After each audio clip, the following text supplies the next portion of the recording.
we are back from the Messenger Studios, the Messenger, and tonight with the Meade Truth coming at you. This is going to be an interesting show because we have a special guest on today. That's right. Mark, you want to tell us who we got and introduce him? Well, first of all, glad to be back on the air. It's been a couple of weeks since we've been on with all the weather and all the stuff going on and all the how busy we've been with family life and things. So it's glad to be back on the air. Great to be back. And then, but with us tonight is Brett Guthrie, our 2nd District U.S. House of Representative, and he's going to, we're going to welcome him in, and we're going to talk a little bit about what's been going on the last couple of weeks in Washington. So welcome to the show, Brett. Okay. Hey, thank you very much. It's great to be here. Trying to get the video. Keep going. I'm super glad to have you. Can you see me? Yeah, we can see you. We see you. We're just trying to get everything situated on the on the main output there. So you're good. Oh, well, thank you very much. Yeah, it's great to be here. And to start with, the great people of the 2nd District, Meade County, and all your surrounding listeners have allowed me to be here long enough. I was kind of looking back, I thought I was old. I was 44. How young I was when I got elected to Congress. But it's allowed me to be there long enough to get the seniority to be in a position. So I'm chairman now of the Energy and Commerce Committee. That's a big one. About 70% of all legislation goes through our committee. So the energy is self-evident. So we're going to have energy, environment. So when I see President Trump, I'm his drill baby drill guy. Is what he says. Yeah. Drill baby drill. So expanding energy. And what ties into that also, we have technology. So I met with the CEO of Apple this morning. I'm back in Bowling Green, but I flew out of D.C. this morning. And so all the technology, so all the AI investment. And so I was talking to the CEO of Apple about how the moves of climate change, which is limiting our ability to produce electricity, is going to affect our ability to beat China to AI. We also have the commerce section of our committee includes NIL, so Wildcat and Cards fans and Hilltopper fans like me, how college sports are going to develop over the next few years. And I think the big thing that we're working on now is also healthcare. So it's energy, technology, environment, and healthcare. So a lot of committees, like the Ag Committee has one big bill, Armed Services Committee, extremely important bills, but one big bill. We'll have about 70% of the flow of legislation in probably half the revenue and savings in big, bold, beautiful bill. So thanks for allowing me to be here, and hopefully I will serve you guys well. No, thank you for coming. Super glad. I know you're busy. You guys have had like a crazy week. So you got inauguration on Monday, right? Yeah, I never had to stay indoors. Yeah, I was sure it was freezing cold. Were you physically in the there on the floor? Obviously, it was restricted on the number of people, but the whole House and Senate, were they on the floor at the same time that happened? Yeah, it's technically a session of Congress. Where you receive the president. So we're all there, and I sat next to. Right. They just put you next to chairman, so they had the chairman sitting together. So next to Rosa DeLauro of Connecticut. So I'm glad that she was there, and she's about as liberal as you can get. Some people didn't show up, but I think it's important. I showed up for, of the inaugurations. I've been through 2 Obama and 1 Biden that I did not want to be at their inaugurations, but I had to be. I thought it was the right thing to do. Well, interesting for me, I was about a row back from Tiffany Trump's mother. Yeah. She was out in the audience as well, so I could see Tiffany Trump's mother's phone. So I thought it was kind of endearing to see every time she would hold her Marla Maples is her name, someone will remember. Right. And every time she would hold her phone up and they had these huge moments on the stage, it was always focused in on Tiffany and her husband. So moms were there for their daughters and so forth. So, of course, obviously the first lady was on stage, but Marla Maples was there watching. Was there for Tiffany. Yeah, awesome. Just kind of you got to remember it's also a family. And that's a good point, because what I've seen over in this election versus the last election is how much more, not just personable, but just the fact that you've gotten to know. It seems like we've gotten to know Donald Trump a little bit more as a person, not just the figurehead on TV and from his television show, from his work as far as. In construction and and being the quote unquote billionaire, right? You get to see him as a person, and I think that's gone a long way to making him more popular. But and I it do goes know. back to the assassination attempt. I mean, Yeah. he really Yeah, believes. yeah. He talked to. I went to Mar-a-Lago to work on the big bill, beautiful bill, as we call it, and he really got into the assassination and how blessed he was Sure. that he was spared and has the opportunity to do this. Yeah. And I think that. But what's interesting, so if you just look at the differences too, it's personal, but it's also political. Yeah. He, when he got to D.C. in 2017, he didn't know who he could trust, who he couldn't trust, Sure. who's his friend, who wasn't his friend. Not this time. If you read H.R. McMaster's book, which H.R. McMaster kind of has a couple of things in there that became the highlights of his book, but he really talked about how Secretary Tillis and Secretary Mattis was undermining President Trump. They thought he shouldn't be president, so we're there to and they were going to take it on them, and they were going to take it on themselves. He didn't put people in the cabinet like that this time. Yeah. So he knows what he wants to do. Yeah. And he knows how Washington works.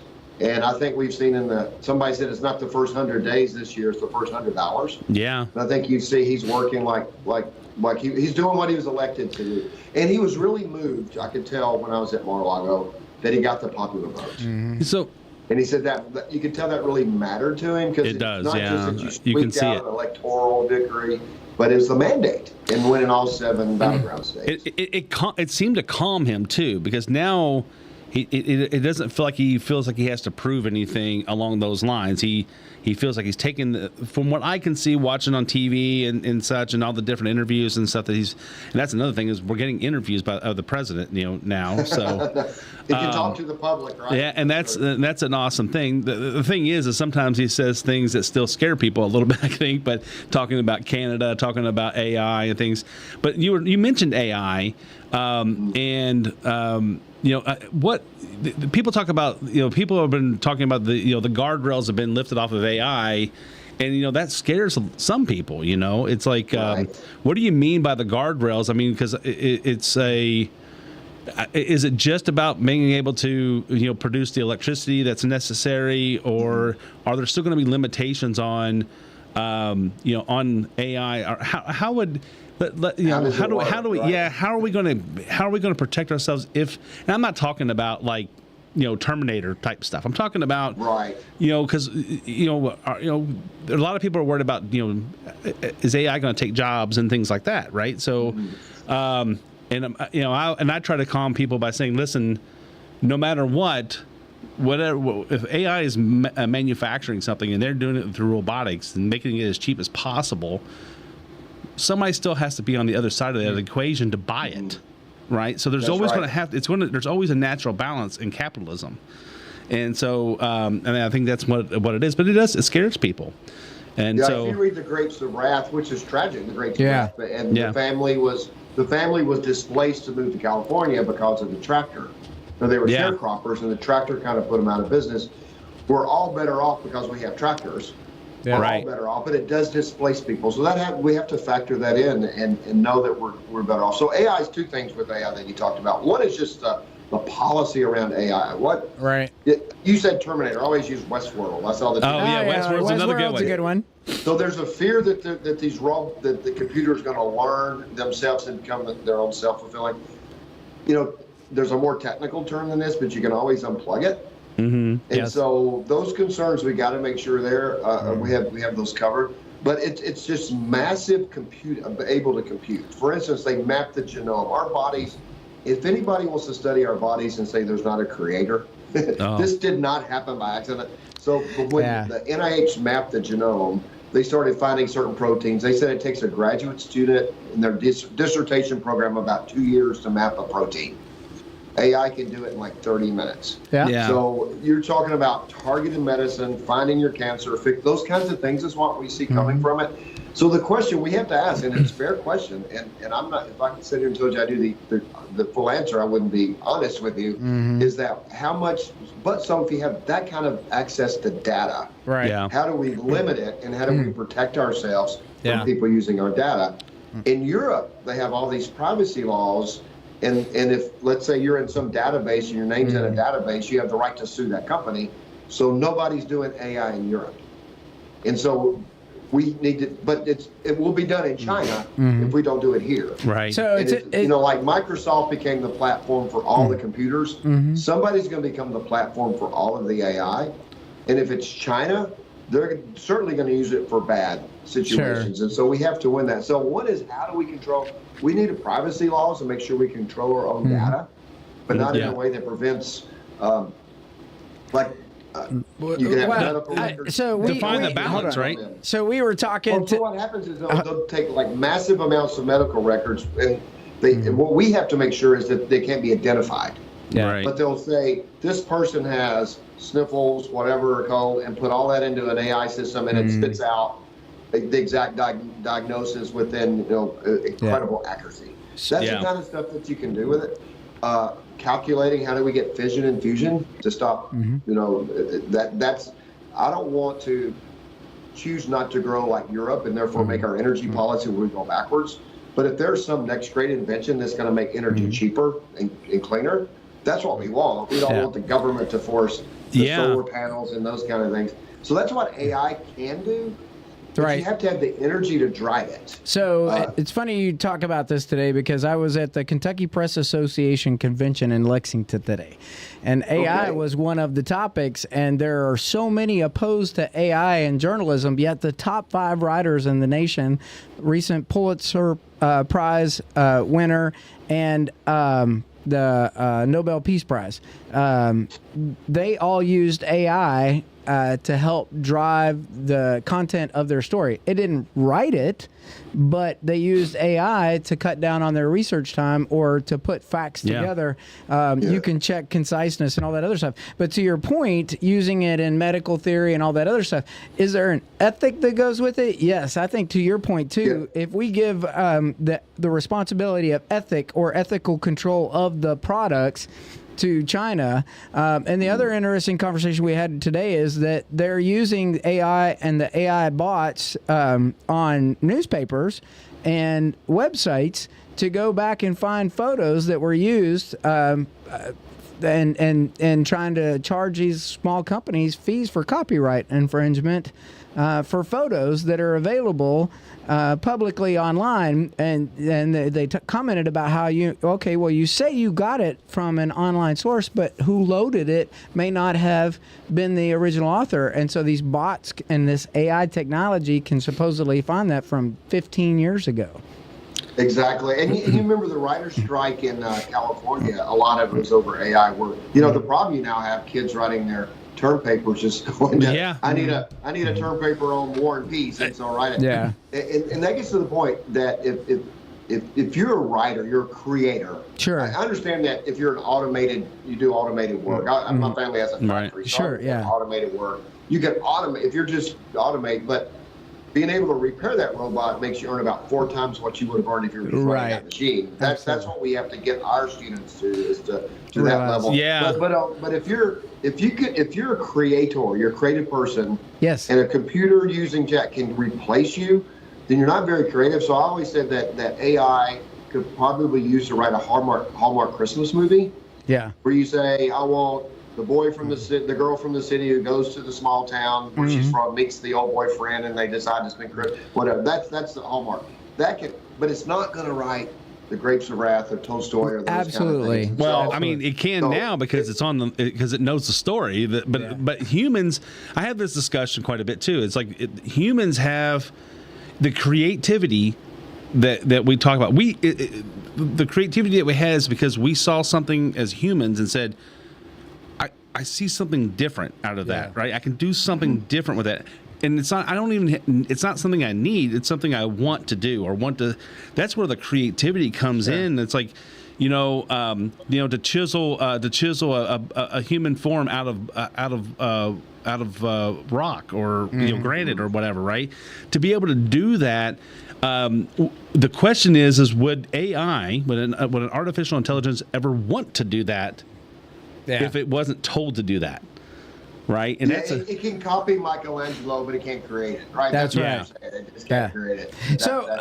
I want to know what it felt like on the floor this week. You said you came back from Mar-a-Lago. You all did all this work, and you're ready to get to work. So, talk to us and make us feel that shared, renewed vigor that you guys have now there in Congress. You saw the momentum, didn't you? So you saw the momentum, and so we were all excited about it.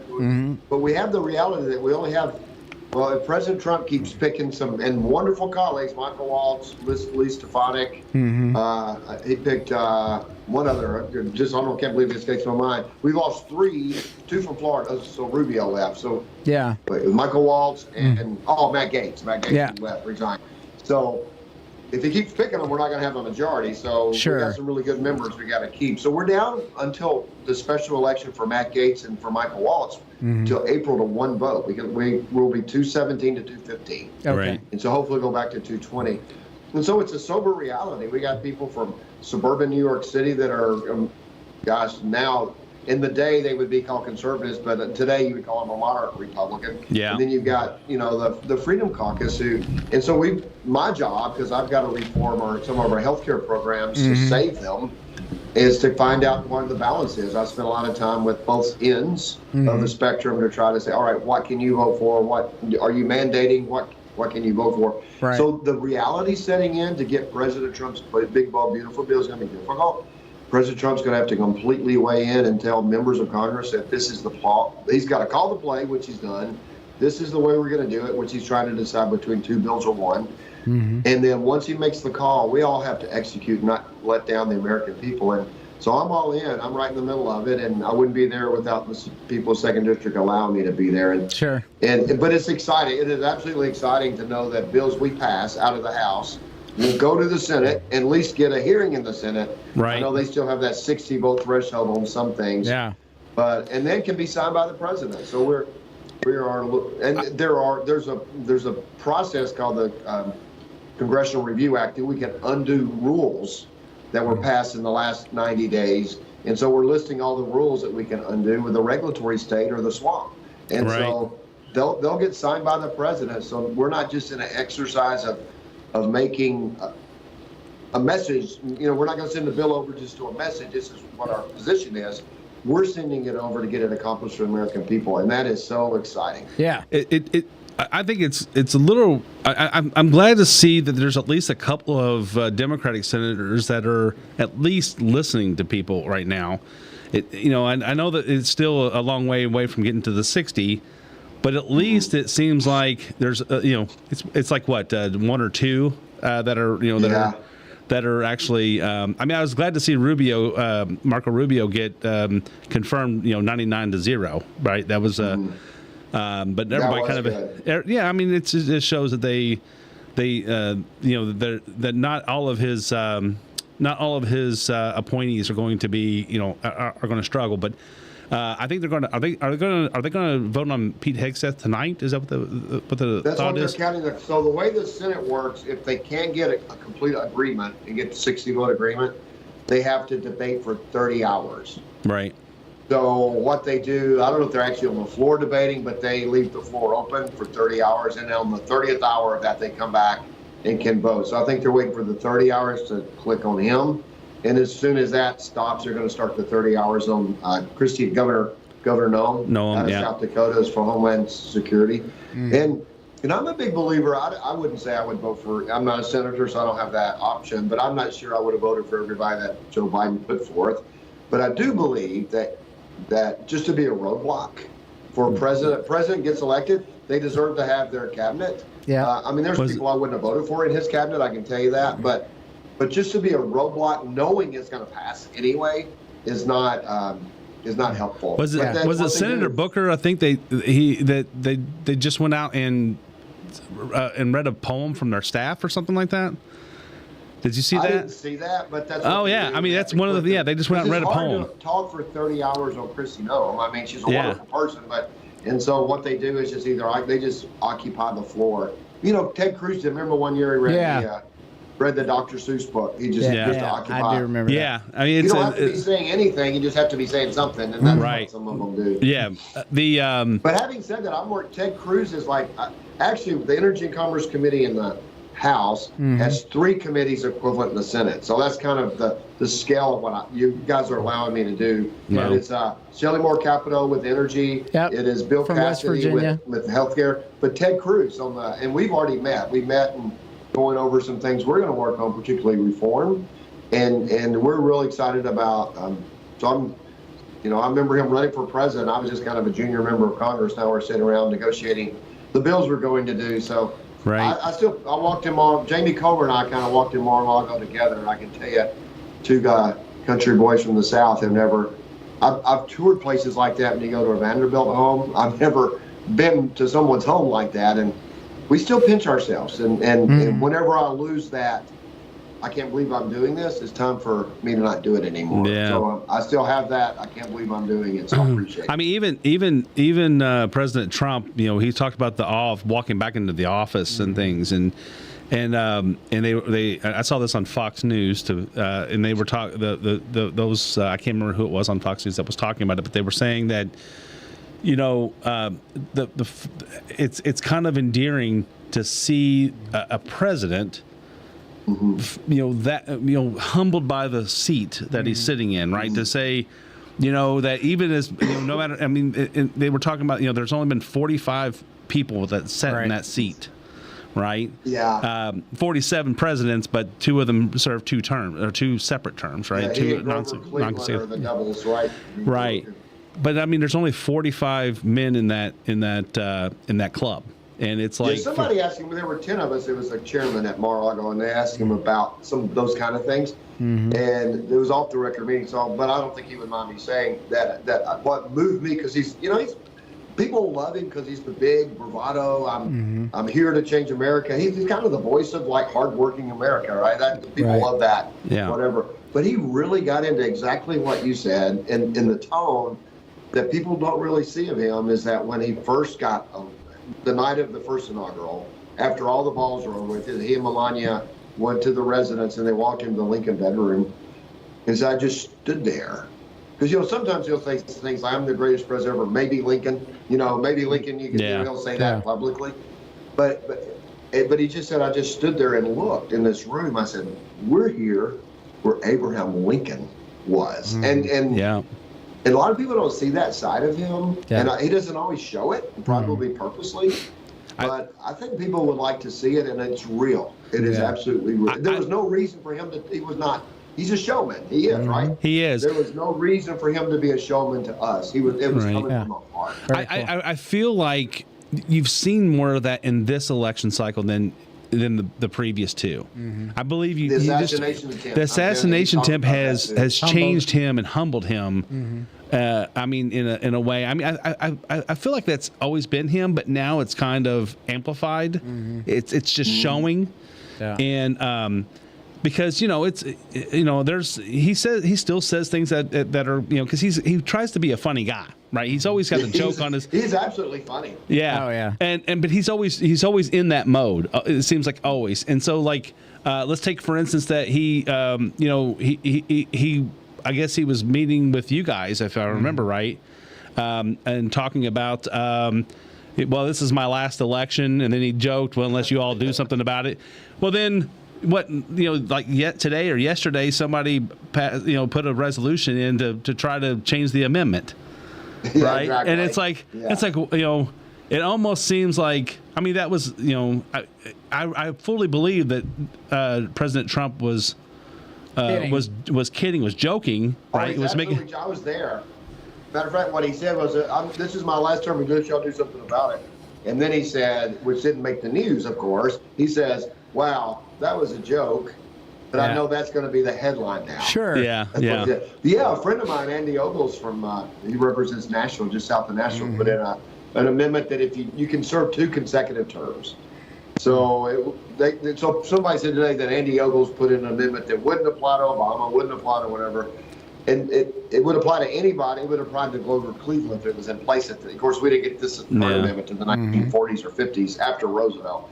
But I don't think that's I don't think he's. But I don't think so either. But it just it may there's people who pick up on that stuff, and it's like Now we're distracted by that, right? And it's like we got so much to do, and it's like to me, I wish we wouldn't have. I wish we didn't have those type of distractions. I think there's other things that we need to be doing, down the road. And I don't think that I really don't think that President Trump wants a third term. I think that he wants to get things done right now, and I think he's trying to build. I think he's trying to build for the future by putting other people in place that can that can be seen and be, and be good replacements down the road. I really feel like he's doing that. Vance at what, 39? He's got, I don't know if Elise Stefanik is 40 yet. If she's 40, she's not close to, she's right at it if she's that close. She got elected in 2012 and she was 30. So I guess I guess she's right at 40. Yeah. She was 28 when she got elected. And so she's extremely talented. Yeah. And she wooed them over. Did you see her hearing? I think everybody walked out thinking she was gonna, and that's her. Extremely well, and that's what JD Vance. Extremely well prepared. Sometimes President Trump, he kind of just pulls, he just does it. And that's what makes him fun. But Vance is always extremely well prepared. At least Stefanik's extremely well prepared. People are going to love Christine Home. I've known her since she got elected 2 years after I did to Congress and then left to run for governor. But you know what President Trump was talking about, what really struck him, and I know Stephen was in the Army, so he'll know this. He said it was 130 yards away, but this guy was a shot. He wasn't just That's right. He just didn't show up with a gun.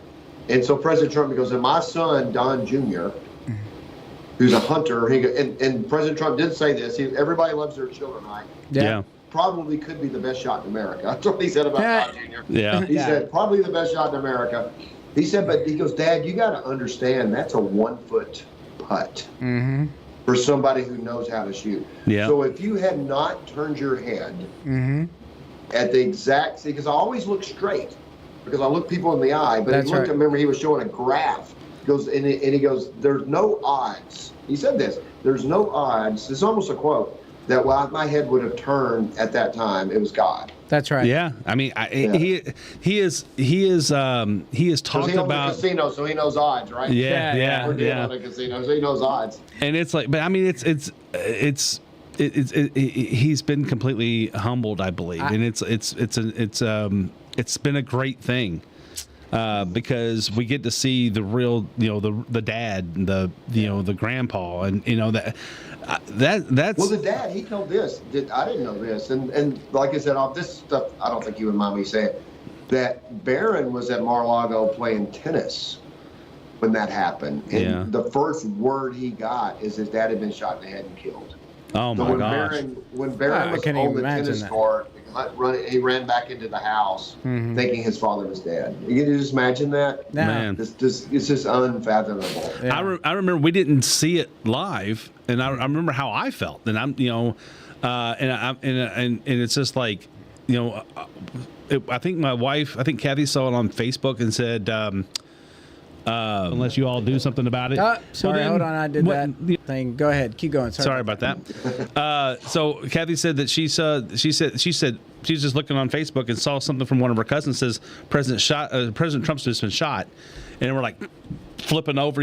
I think we were watching a ball game or something. It's almost like getting the news about the Twin Towers. Yeah, right? It was like that day almost. Not as severe, but it still grabs the attention because the last time we had a call like that would have been Robert F. Kennedy, right? Right. So, I remember when Steve Scalise got shot. Yeah. We had that, and he's been through it. Yeah. And Reagan was shot, right? Yeah.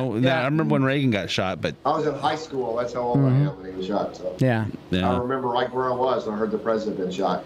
Yeah, but to your point, it was that was an unmissable putt, and to have just turned your head in the right time.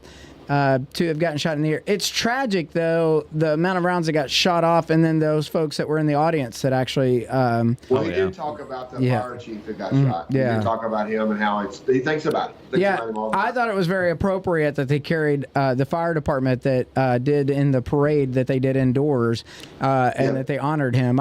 You can tell his compassion and his gratefulness too. The fact that they had limited resources for anything that day because of the cold and just trying to give people their time back, but he still made sure that respect was given. I thought that was phenomenal. Yeah. Tragic, but phenomenal. One thing I know we said we're gonna drop here in a few minutes, but is there anything else? I got one more thing I want to say, but I wanted to give you the opportunity, Brett, if there's anything else you want to share, any stories or anything. Yeah. So I just want people to kind of watch what's going to happen over the next few days and maybe a few weeks. So So the problem we keep calling about reconciliation. Yeah. Well, the Senate wanted, we felt there was no way to ever balance. So the reconciliation is a Senate issue. Senate, it's all Senate. Right. We have to pass a bill that meets the Senate test, or the Senate can't pass the bill. So back in if you hear the term bird bath, you'll hear all these other things, you'll hear the next one. What that is that they said that we'll never balance the budget if we have to get 60 votes in the Senate, because no party, Obama actually had it, but most parties don't get 60 votes. So they said they got rid of the filibuster in a very limited thing called the reconciliation bill. So the budget committee will get together and say, we're going to ask Energy and Commerce, my committee, to save $1 trillion, create revenue or savings of $1 trillion. We're going to have natural resources do $5 billion. We're going to have all these others. And so we report out bills that do that, and then they go back to the budget committee and we pass a budget. We have to pass a budget. If we don't pass a budget, then it doesn't get to the Senate. So once it goes to the Senate, then the Senate only has to do 51 bills. But anything we put in the bill has to be budget related. For instance, I'm working on Medicaid. There's some policies we want to reform Medicaid. By reforming the policies, we generate savings for the budget. Oh, so we can do Medicaid, but we can't. So the question is, so what we're trying to say, can we do energy permitting reform so we can do pipelines so we can move energy? Because we all know that if we move energy, we're going to make money. So it has to have a direct budgetary impact. So you have to make that. We put this in records, so we can't get everything in it. So Robert Byrd was a senator from West Virginia that protected the Senate traditions. And he says, I will be for this and vote for it, but it has to be only budget. So when they call it the bird bath or the bird rule, is that let's say we put in the bill, we're going to put in pipeline reform, because if there's more pipelines, it has to be direct. We know it's going to create more money for the coffers. Yeah. Therefore, we're putting it in. And then the Senate parliamentarian has to say, that's more policy than budget. So then that can get taken out. And if there are too many of them taken out, then the whole bill dies. And that's what we don't want to have happen. So this is kind of the thing to look for, though. So this is what you do. So Interesting. My committee's looking to save $1 trillion over 10 years. That's what I want to do. So if we put $1 trillion in our budget, and I get there and I'll say, all right, we're going to reform this part of Medicaid, and we got 3 people that won't vote for it, then all of a sudden, that's like $400 billion of that trillion that we can't book if we can't get 218 votes. So here's the argument that's going on. So we could say, with the oil prices right, we could say, Energy Commerce, you need to save $1 billion. I can always save more, but I can't go under. If I go under, the bill dies. And so we're now arguing with some people. They said, well, if we don't put a high number, you won't hit a high number. But if we hit a high number, if we have a high number and can't get there, then the whole bill dies. So we're arguing amongst ourselves with some people like Thomas Massey, some others. My goal is $1 trillion, but if you hold me to $1 trillion and 3 people say no, and I get to 800 billion, which is a lot of money, then you can't put my provision in the bill.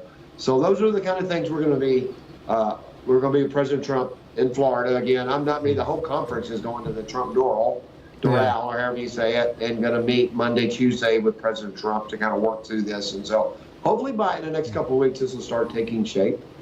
But so I know you got a lot of rural hospitals around us and Medicaid. We want to reform it to make it sustainable. If it continues the way it is, with a $1.8 annual trillion budget deficit, it's going to collapse. The country's going to collapse. And I would rather fix it in a way that's responsible when outside of a crisis, because we fix it during a crisis, it's going to be painful. Right. It's not going to be everything everybody wants, but we can't keep borrowing $1.8 trillion. And you got to start somewhere. You can't keep borrowing $1.8 trillion. Somebody's going to get told no. Sorry, we're not going to make everybody happy. Eventually, we want to make sure rural hospitals are successful. Sure. Right. We got to make sure we don't go too far that we hurt them, but we also need to make sure we save enough money that this debt, we spend more money on interest than we do on the military. That's true. I know. Quick question. If I can throw it in real fast, Mark, before I hand it back over to you. Sure. All right. Well, no, I'll throw it over to Mark. Mark had one more question. Go ahead. No, I just had one more of a comment than a question. But one of the things that I think that I've been talking to some folks and things, and it's like what we want, what people are a little afraid of some of the things they're talking about, AI and things like that, and the President Trump talking about forcibly annexing Canada, even though he didn't say forcibly, but that's some of the things that's out there, and such, and what people are afraid of. Some people are talking about is they just want to make sure that our legislators and such are at least aware and thinking about these things, right? That while we're removing some of the guardrails from AI so we can get it going and make sure it works for us in the U.S. And that we remain a leader here. They want to know that you guys are thinking about these things, that you're keeping an eye on it, right? And and you're prepared to act when you feel it's necessry. So I just wanted to pass that along to you. We're working on privacy legislation, children's privacy on the internet particularly, and we just got to get it right, because if we lose this to China, it's like losing the dollar as a world currency. It'd be like if Microsoft didn't win the battle for computer software, everybody in the world would have Huawei on it. We absolutely don't want that. That would be devastating. So there's a balance, and we are thinking what to. And it sometimes it's hard to find what the right side of the line you need to be on, but that's what we try to work together. That's why our founding fathers are brilliant. One person can't make that decision. It's 218 on our side and 51 in the Senate, or 60 for their rules. Yeah. Good. Well, all right, Stephen, you had a final question? If you don't mind, so everybody has probably chimed in from attorney generals across the states of the United States in reference to the immigration policy that we're going to enforce, and it obviously this is where the discernment comes up between a child that came across here from illegal parents who, crossed the border illegally, unlawfully, and then had a child. It was born in the United States. That child is, a U.S. citizen by the 14th Amendment, right? And that's going to be the long game controversy because, from that amendment, and from what I understood, the reason why the Supreme Court, the case that they're quoting from the 1800s, is those Chinese that the husband-wife came here, worked here in the United States lawfully, then returned to China with their child, who was still a child, and then the child, as it grew up, said, I want to come to the United States, and during the time, of course, they probably denied him, and that's when the case came about. But they came here lawfully, had a child, and then left. Right. So, how do you see that playing out in all these discussions while they execute the order? I mean, obviously, he's going after, criminals. And maybe they're the parent of a child, and obviously if that displaces the child, we're going to still probably take care of the child. We always do in our systems by state.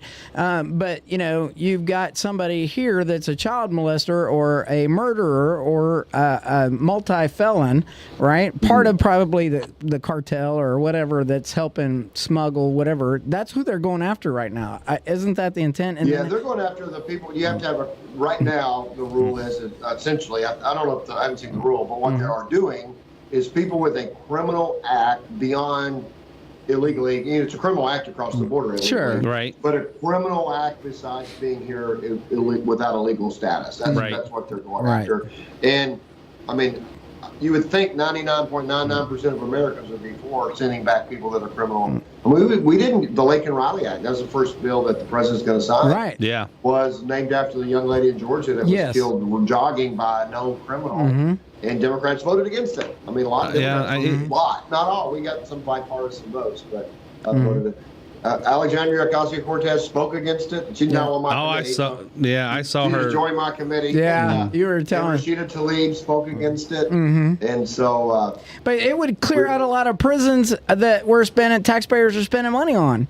Well, when we get them out of prison and send them there, we need to make sure they don't come back. Yes, I concur. But I mean, kind of balance. But I'd rather them sitting in American prison, and I want them to go back home and come back. But interesting. We're going to have people in place now to keep them from coming back. That's good. Thing about it.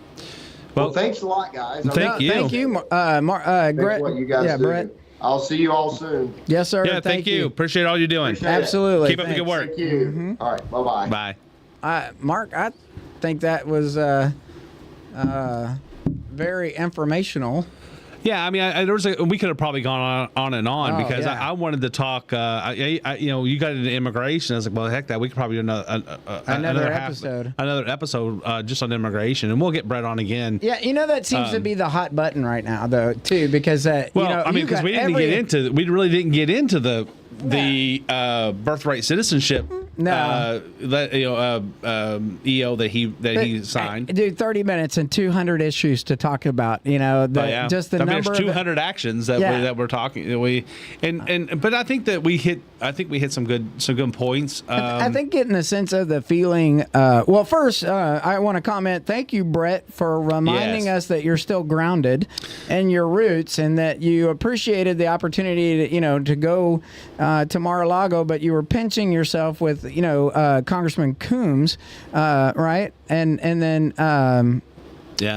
making it known that you still don't forget where you came from and where your roots are, and that you're really there to represent the folks of the district. So that was important. Well, I think that's all we have for tonight, Steve. Do you have anything else that you wanted to bring up?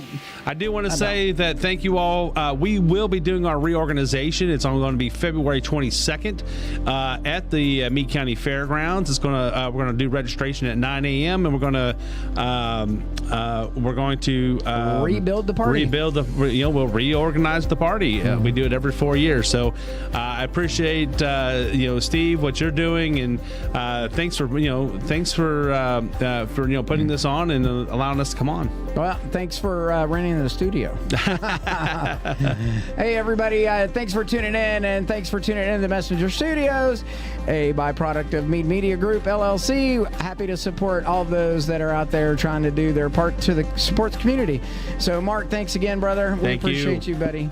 All right, take care. Good night, everybody.